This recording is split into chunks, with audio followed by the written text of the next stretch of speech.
Okay, so we will be multiplying it by 1.10 to take this past value and make it the future value.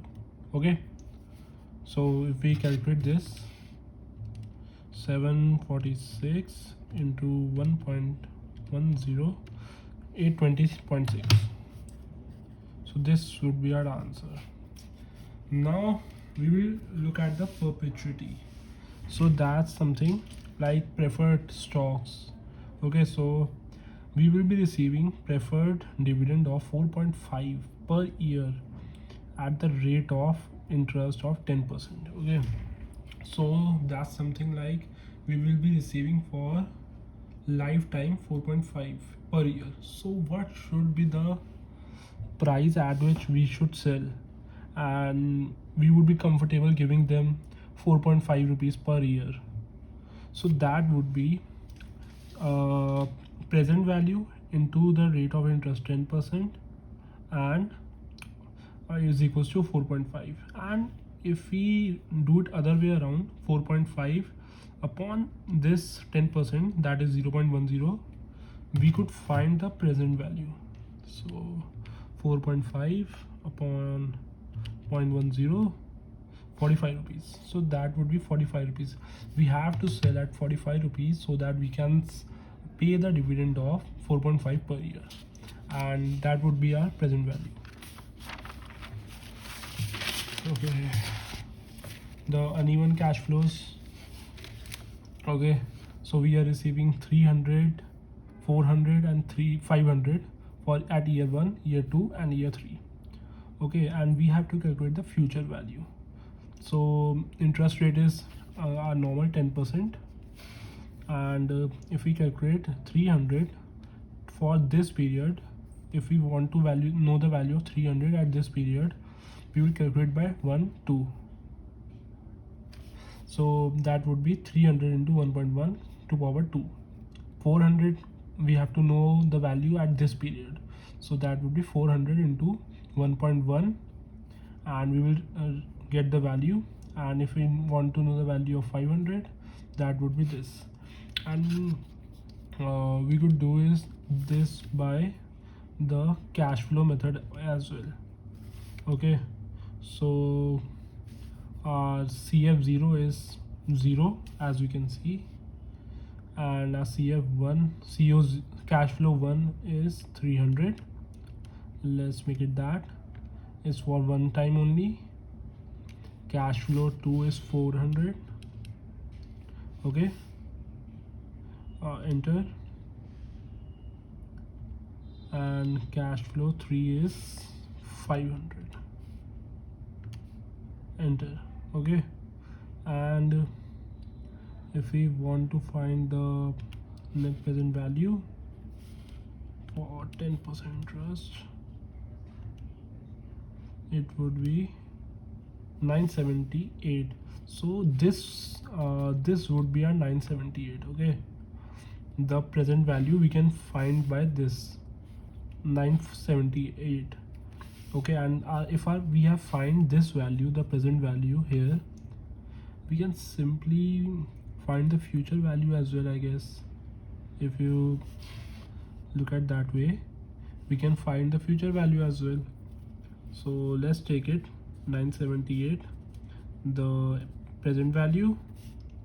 Okay, and if we add 978 as present value, and the interest is 10% for 3 years,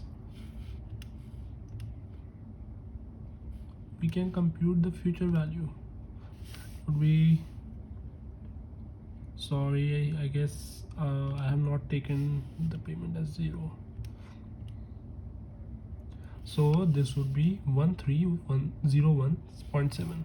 So our present value would be 1301.7.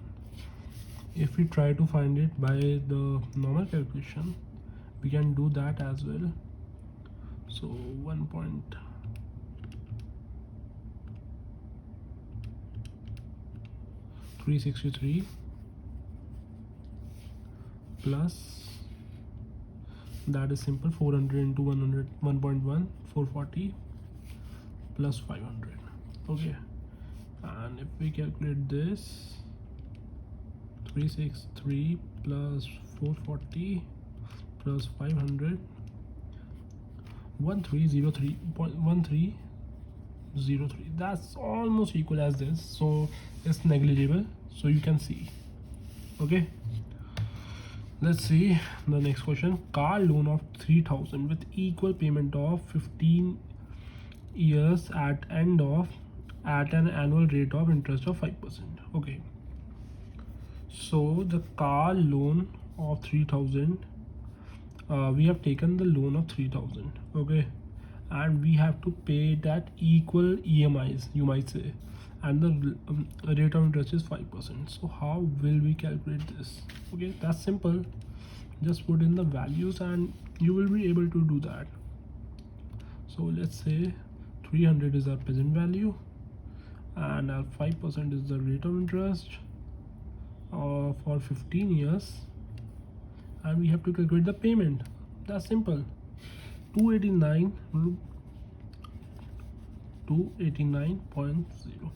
You could do it by hand also, but you won't have that much time at CFA exam, so try to learn it on calculator.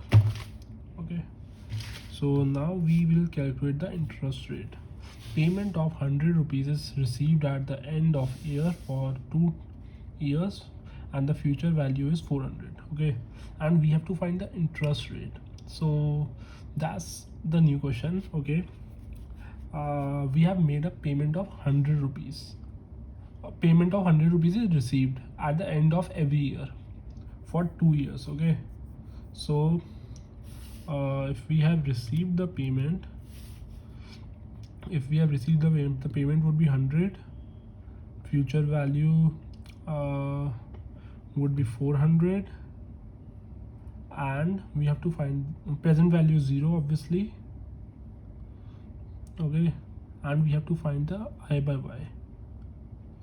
That's something interesting. Let's do it.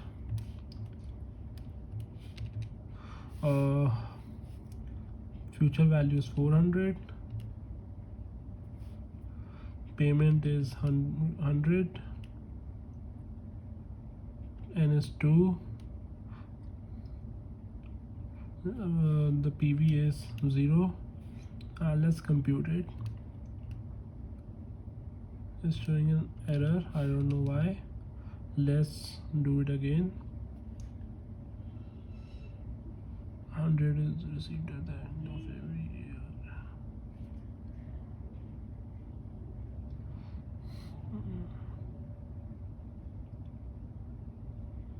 Okay, so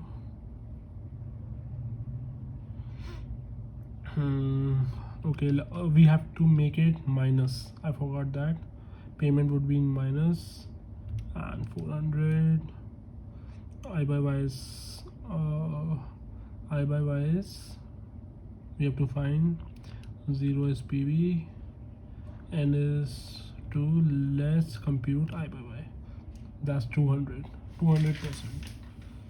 So the interest rate is 200%. That's not something you would see at your daily life, but it's hypothetical case. Okay, so next question is 500 deposit today would give us 50 rupees every year. So 500 deposit for today would give us 50 rupees every year for next 5 years. What is the interest rate? Okay, so let's clear this. 500 rupees today, present value is 500, and we will receive let's make it negative, and we will receive payment of 50 rupees every year for next 5 years. So we have to find the interest rate. Okay, 19.40. if you would get 19.40 interest rate, I guess this is wrong, but let's calculate again. 19.40. Okay, present value.